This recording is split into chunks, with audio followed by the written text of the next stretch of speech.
Olá, querida, olá, querido, tudo bem? Carol Bernardo por aqui e hoje eu quero falar de uma coisa que todo mundo passa, todo mundo que está na graduação ou na pós-graduação, se não passou ainda, vai passar na sua vida. Mas antes de tudo, eu quero me apresentar. Olá, eu sou Carol Bernardo, eu sou doutora em economia, sou bióloga e sou mestre em ecologia e eu tenho mais de 20 anos de experiência aí na área acadêmica, na vida acadêmica, porque todo o meu percurso envolveu estar ligado com a área acadêmica e a educação. Então, vamos lá? Vamos entender quais são as cinco coisas, ou as cinco principais coisas que te fazem não escrever direito o seu TCC, ou não escrever direito a sua dissertação, ou a sua tese, ou qualquer que seja seu trabalho acadêmico. Ou seja, quais são os 5 motivos pelos quais você tem dificuldade de escrever o seu trabalho acadêmico. Vamos lá? Então, vamos começar. Primeiro motivo: você e o seu orientador ou a sua orientadora não falam a mesma língua, você tem dificuldade de entender o que ele pede ou o que ela pede, e aí você faz uma coisa, e aí quando ele vai corrigir, ele fala, mas não foi isso que eu te pedi, ou eu te pedi mais essa coisa, e aí você não entende. A gente tem umas barreiras aí na comunicação que torna difícil ou desafiador você conseguir entender ou descrever ou transformar o que ele quer em palavras e colocar no papel. Esse é das grandes dificuldades que eu vejo nas minhas alunas e minhas mentorandas, e tem como, obviamente, você melhorar isso. Como você pode melhorar isso? Perguntando para ele, para esse professor, sem medo, sem colocar o seu orientador lá no pedestal, sem medo nenhum, assim, na humildade, sabe, na humildade, professor, professora, infelizmente, não entendi. Você poderia descrever com outras palavras para que eu possa entender melhor e assim a gente, e que eu consiga melhorar o meu escrito e a gente possa se comunicar melhor? Então, isso é uma das formas, ou seja, você ter uma comunicação um pouco mais amigável, um pouco mais empático, sabe? Para que vocês consigam aí destrinchar ou diminuir ou quebrar essas barreiras de comunicação que vocês possam ter com relação ao seu trabalho acadêmico, tá? Então, essa é a primeira grande coisa. Vamos para a segunda coisa, é você não saber o passo a passo. E aí isso te trava, isso te paralisa, isso te dá ansiedade, e você pergunta para o seu orientador ele não consegue te responder, ou ele responde e você não entende por causa do problema 1, como a gente já falou. Então, o segundo problema é exatamente isso, você não saber o passo a passo. Você, beleza, eu fiz isso agora, e o próximo? O que eu faço? O que eu tenho que fazer depois? Mas e depois? Não, mas depois disso, o que eu tenho que fazer? O que eu tenho que fazer primeiro? Será que isso é melhor fazer primeiro? Ou é melhor aquilo? Eu não sei. E agora? Como? Quem poderá me defender? Aí, a gente tem um segundo problema, um segundo desafio, que para resolver esse segundo desafio, você pode, de novo, entrar em contato com o seu orientador, sua orientadora, e se ele disser uma coisa que você não entendeu, você volta lá para a primeira e, humildemente, você pergunta novamente, né?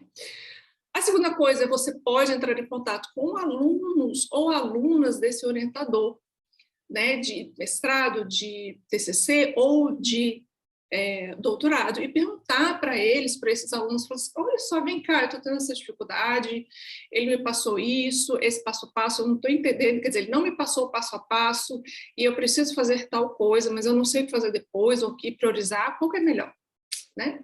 E a terceira coisa é você entrar em contato com um profissional, euzinha, oi, tudo bem? Que aí eu posso te acompanhar por todo esse processo e sim te dizer o passo a passo do qual você deve fazer. Beleza? Mas a decisão, obviamente, é sua e é a que for melhor e mais adequada para você no momento, beleza? E esse segundo problema, que é essa falta do passo a passo, você não saber o que fazer depois, pode vir do quê? Do segundo problema. Por quê? Porque o seu orientador do segundo problema, não, desculpa, do terceiro problema. Carolina, presta atenção. Terceiro problema, que é o seu orientador não te dá esse passo a passo. Porque ou ele acha que você já sabe, né? Acha que é óbvio, nossa, mas é óbvio, como que ele não sabe passo a passo? Como que ele não sabe o que seguir depois? Mas isso é óbvio, até para mim é óbvio. Claro que para ele é óbvio, porque ele já passou por tudo isso, não é verdade? Se ele já passou por tudo isso, ele sabe. Mas seu orientador acha que você sabe, ou ele não tem tempo para te passar o passo a passo. E aí te dá umas instruções que volta lá para o primeiro problema, que ele te passa umas instruções que você não entende, e aí cria essas barreiras de comunicação, e a relação entre vocês vai ficando mais difícil, e você vai pegando ranço, e você não consegue fazer nada, e você fica paralisado, e a ansiedade chega, e aí você fica desesperado, doido dentro da roupa, porque tem que entregar o negócio numa data e você não conseguiu fazer nada, porque você ficou batendo cabeça. Calma, de novo, você tem 3 opções, volta lá no segundo problema, que eu falei quais são as opções, mas eu vou resumir aqui, que é, primeiro, conversar sinceramente com o seu orientador, na humildade. Segundo, entrar em contato com outros alunos, colegas que já passaram por isso, e você entender quais são os passos a passo, o que vem depois, né? Uma vez que o seu orientador fala. E a terceira, procurar o profissional. Beleza?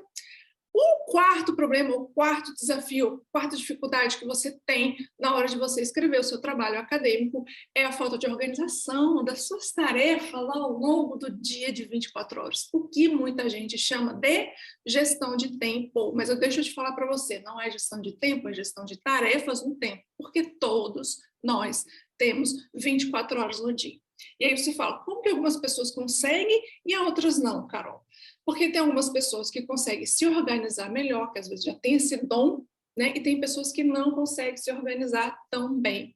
Ou porque tem pessoas que, na hora que for colocar listas de afazeres ou organização, coloca tanta coisa no dia, que acha que vai dar conta, ou porque é super mulher ou super homem, ou porque não calcula direito cada tempo para cada atividade que ela colocou ali, e aí vira um grande turbilhão de coisas, e você não consegue fazer nem 2 coisas das 30 coisas que você colocou ali para fazer em um dia só. Isso é humanamente impossível, viu, gente? E aí, ou seja, fazer 30 coisas um dia só.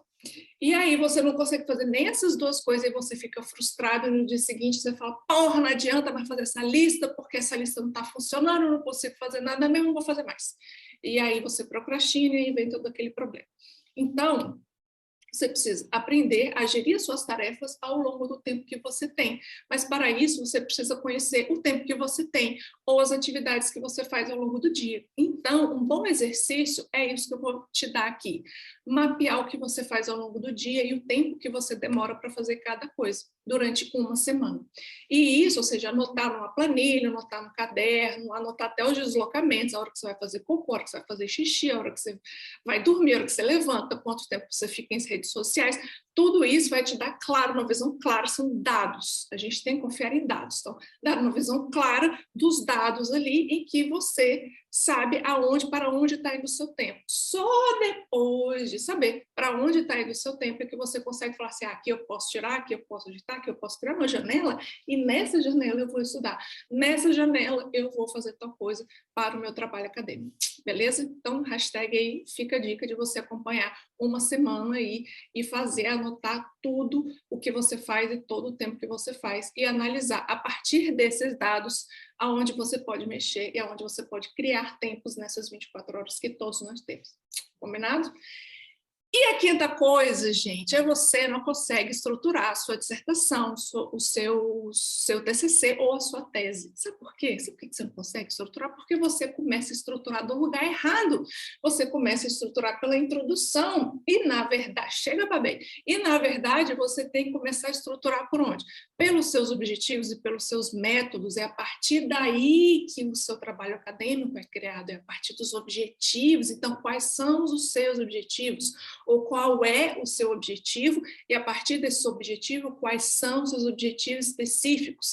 E a partir daí a gente vai desenhar o método, a metodologia, a receita de bolo de fazer o seu trabalho acadêmico. E a partir deles a gente cria o quê? A gente vai para os resultados, vai para a discussão, vai para a conclusão e no final a gente escreve quem? A introdução do seu trabalho. Isso é uma coisa mais maravilhosa, gente.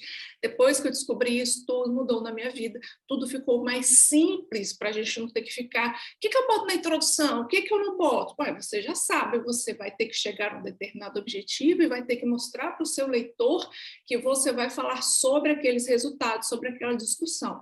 Ah, então se eu tenho que falar para o meu leitor sobre isso, na introdução tem que ter isso, isso, isso. pronto, sua introdução está estruturada depois que o seu trabalho está praticamente escrito. Então, estruture o seu trabalho a partir do objetivo, objetivos específicos e método. Depois disso, tudo fica, ó, um brinco, uma maravilha. Beleza?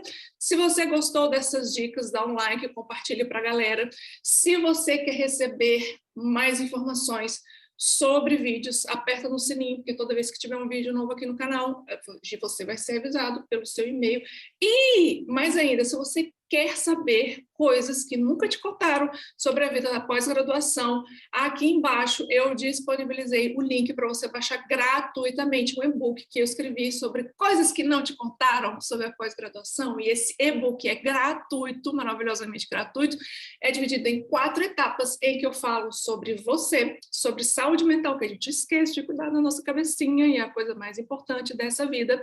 Eu falo sobre orientador e eu falo sobre a escrita de projetos e do seu trabalho. Então, baixe aqui, tem um link aqui embaixo, você vai se divertir com esse e-book, você pode compartilhar com as pessoas que estão precisando também tomar um chá de realidade, aprender um pouquinho o que vai encontrar aí na sua pós-graduação, e eu espero que você goste, se mantenha aqui, me conheça, tem aqui também o link para o Instagram, e um beijo e até o próximo vídeo.